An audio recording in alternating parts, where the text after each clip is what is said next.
Shalom. First and foremost, I want to give all praises, honor, and glory to Yahweh, Bahasham, Yahushai, Bahasham, Racha Kudash. Double honors to the elders and the apostles of Great Millstone, and peace and blessings to the elect. And we're back again with some more headlines, getting right into it.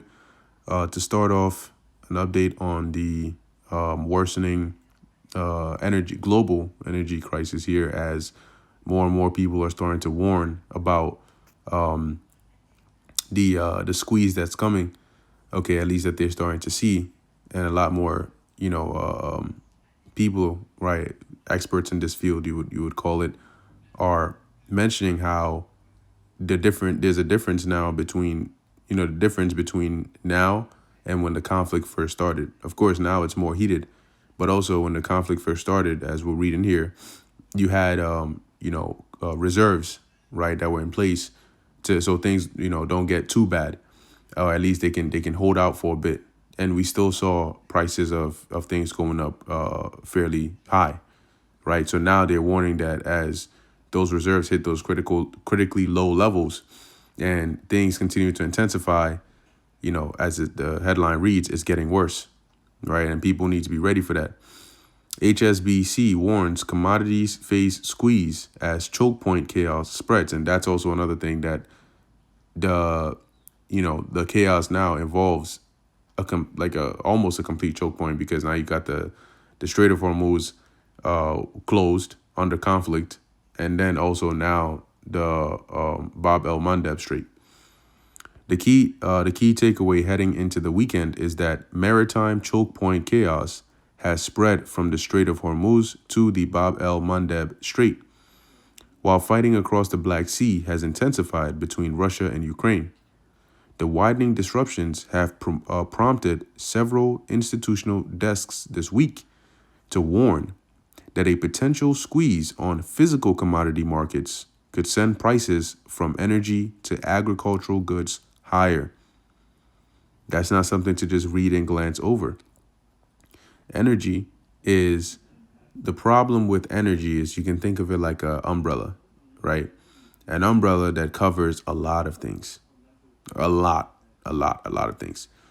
And so, for example, when I say umbrella, I mean using the term like religion, right? Religion is like an umbrella term because under that you have different kinds of religion, right? And even within those you have, for example, you might say Christianity, right? You might say this, you might say that, you might say Islam, and then under that you may have different practices of that, right? Oh, you're Baptist, Methodist, Seventh-day Adventist, and all these different Catholicism and all of that. So umbrella means that there's a lot more, like there's a lot of subsections under it that are all basically under this blanket term. So energy, being like an umbrella, covers a lot of things because there are a lot of things that run on energy, that need energy to function, that power your society.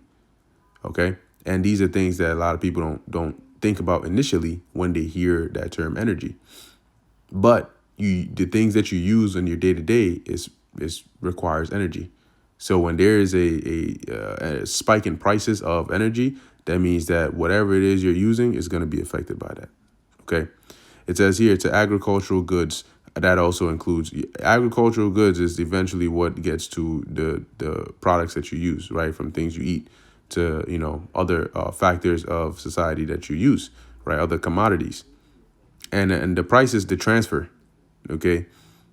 If the dealer, put it like this, if the dealer has to pay more, you being the buyer have to pay more. Okay. Because they still have to make their profit. The Middle East conflict has escalated, putting a substantial risk or a substantial squeeze back into commodity markets. Paul Bloxham, HSBC's chief economist for Australia, New Zealand, and global commodities, wrote in a note on Friday morning. Bloxham continued, traffic through Hormuz has almost stalled again, and the disruption has spread to the Bab el Mandeb Strait, the key access point for the Red Sea, for Saudi oil going to Asia and Europe-Asia trade through the Suez Canal. It says here he warned that Brent trading above $100 a barrel and strategic petroleum reserves being rapidly depleted worldwide, mind you, energy markets face a mounting risk of a super squeeze. Okay? A super squeeze, which is not what the world felt before, but is getting ready to experience now. And as we told you, as the scriptures say, because it says in Amos, what was that, 3 and 7, the Lord reveals his secrets to his servants and prophets. The secrets are involving the things that are about to happen as well. So when we warn you that it doesn't matter what your forecast looks like, it's about what the Lord's forecast is. And you don't take heed, you end up, you're gonna end up seeing it, but you're just gonna be in a bad position when it happens, experiencing it from a bad position. Okay, real quick, actually, let me jump here. Ezekiel 33 and 33. And when this cometh to pass, lo, it will come, then shall they know that a prophet hath been among them.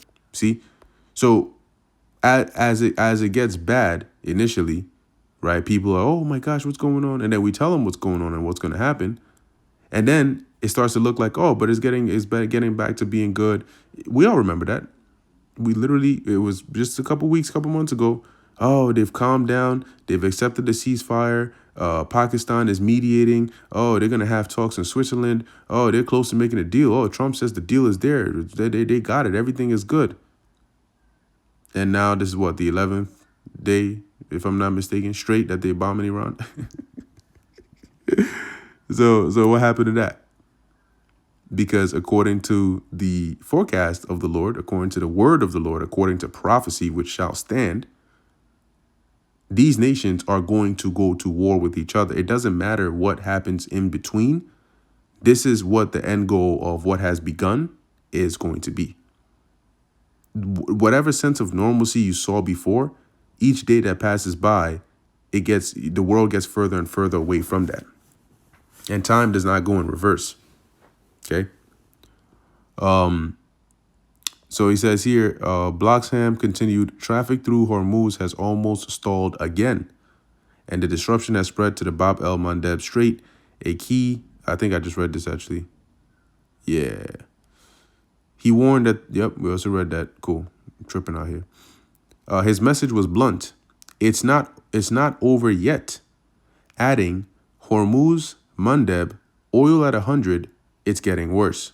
And it's like the negative factors just keep on piling on top of each other, compounding. And the scriptures say that it was going to be a time like never before, right? You're going to seek peace and not find any. You're going to look for relief and there will be none, just more chaos, more hell, pure hell. The Brent oil price has risen sharply to over $100 per barrel recently. European and Asian gas prices are more than 40% MOM. Some looks like it might be month over month. Refined product prices like jet fuel and diesel are surging. So then what does that affect?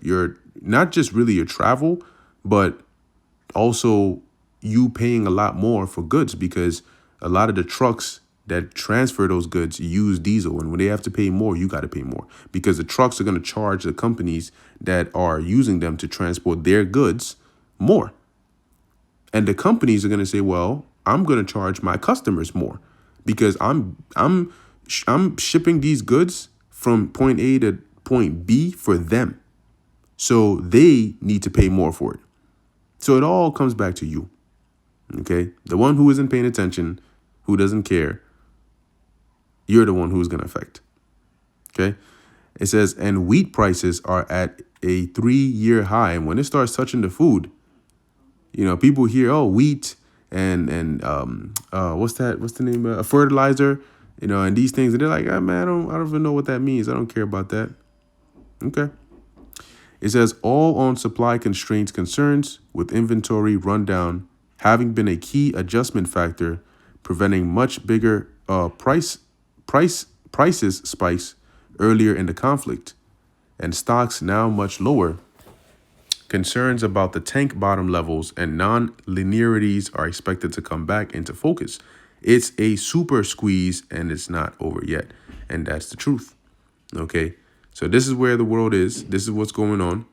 As it says, it's getting worse, and it is getting worse on all fronts, right? They're talking about the death the death to birth ratios, death ratios are higher than birth ratios in certain states in the U.S. I forgot how many, but it's going to show you that, the Lord is bringing judgment, which, I mean, that was part of Esau's agenda anyway. They always wanted to increase the death ratios and decrease the birth ratios, okay, or amount of deaths versus birth. But, in any case, the Lord is about to, as it says in Second Esdras, the 9th chapter, it's going to be like a drop to a wave.